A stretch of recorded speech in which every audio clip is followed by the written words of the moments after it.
मैं 100% गारंटी देके बोल रहा हूं कि अब है ना ऐसे क्वेश्चन उठना चालू हो गए होंगे कि यार सर पुराने सब्जेक्ट पे कैसे ध्यान दें, अब नए सब्जेक्ट तो करे जा रहे हैं पर पुराने सब्जेक्ट पे कॉन्फिडेंस ही नहीं आ रहा है हमारा।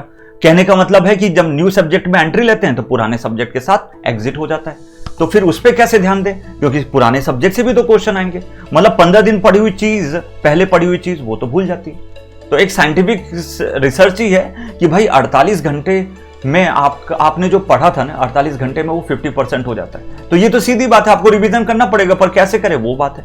सेकंड क्वेश्चन कई बच्चों के दिमाग में आता होगा कि सर हमें याद तो आ रहा है टॉपिक पर रिकॉल करने में प्रॉब्लम हो रही है ना सर, इसको कैसे कोप अप करें।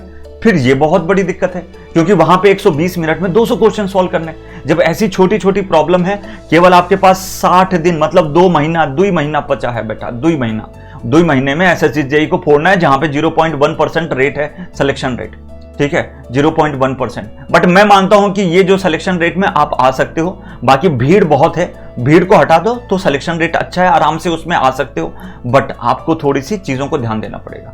तो आप लोग है ना सभी बच्चे वीडियो को लाइक और शेयर जरूर कर दीजिएगा। कुछ नॉर्मल बातें करेंगे जो आपको जेन्युइनली फॉलो करनी है, जो फॉलो कर गया उस सिलेक्शन क्राइटेरिया में फिट बैठ जाएगा, नहीं तो भैया वो आप को बहुत ज्यादा दिक्कत दे सकता है, ठीक है ना। सो ध्यान रखिएगा।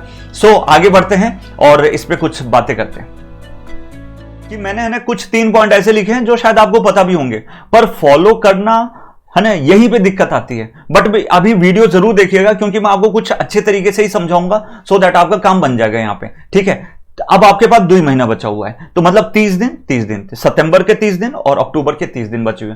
तो अभी पेन और पेपर उठाना, जैसे वीडियो खत्म हो तो उसमें 30 दिन का प्लान तैयार करना। अब 30 दिन का प्लान कैसे तैयार करना है वो बड़ा इंपॉर्टेंट है।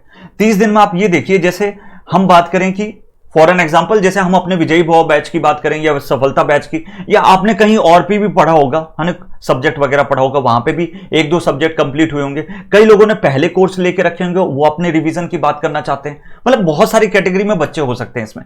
अब है क्या कि आपको पहले ना कुछ नहीं करना है, केवल 30 दिन का बनाना है। मतलब इसमें टारगेट होना चाहिए कि सितंबर मंथ को किस प्रॉपर तरीके से आप लोग यूटिलाइज कर सकते हो, ये पहला टारगेट होना चाहिए।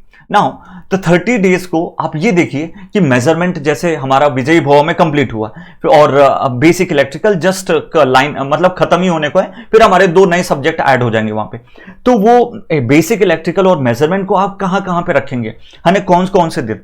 तो टारगेट ये रखिए लगभग 1 हफ्ते मतलब 5 से 6 दिन या 6 से 7 दिन का एक टारगेट रखिए। हर 7 दिन में आपको कुछ ना कुछ पढ़ना है। इसीलिए मैंने बोला है कि 13 डेज फिर प्लान करिए बेटा, 15 डेज फिर प्लान करिए 7 डेज।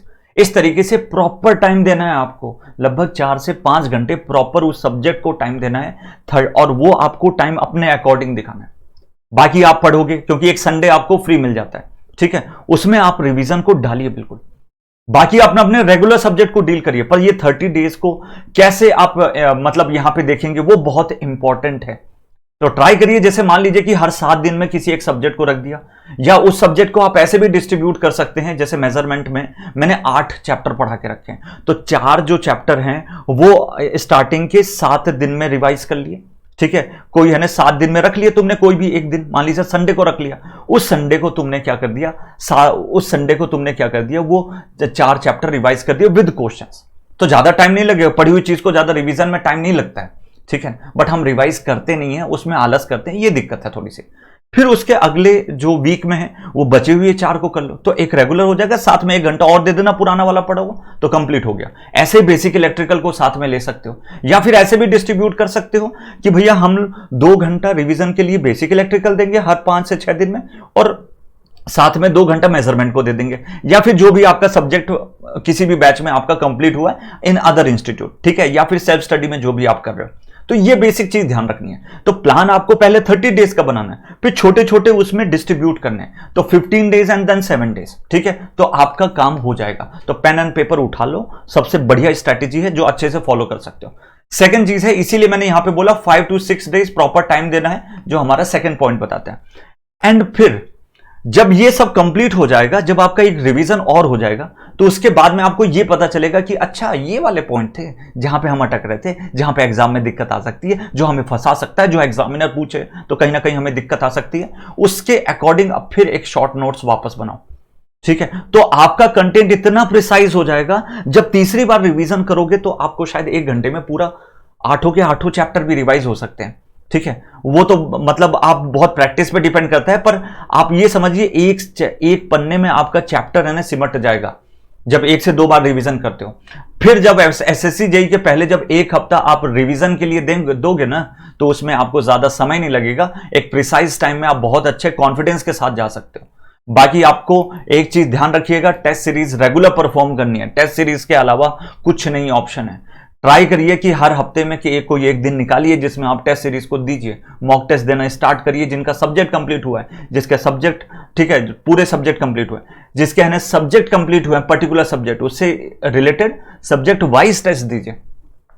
ये सब करोगे बेटा तभी आपको है ना इस 0.1% की कैटेगरी में आने का मौका मिलेगा। अदरवाइज सुनते सब हैं, काम यही सब है, बस छोटी सी चीज है, बट आपको करना, इंप्लीमेंट करना आपके ऊपर है। बट मैंने जो यहां पे बताया है सब्जेक्ट के रिगार्डिंग वो सब आप लोग यहां पे ना बेस्ट तरीके से यूटिलाइज करते हैं, ठीक है। बाकी हमारे विजयी भव बैच, आप सफलता बैच आप देख सकते हैं, बहुत ही धुआंधार तरीके से चल रहे हैं, आप ज्वाइन भी कर सकते हैं बच्चे, अभी तक यदि किसी ने ज्वाइन नहीं किया।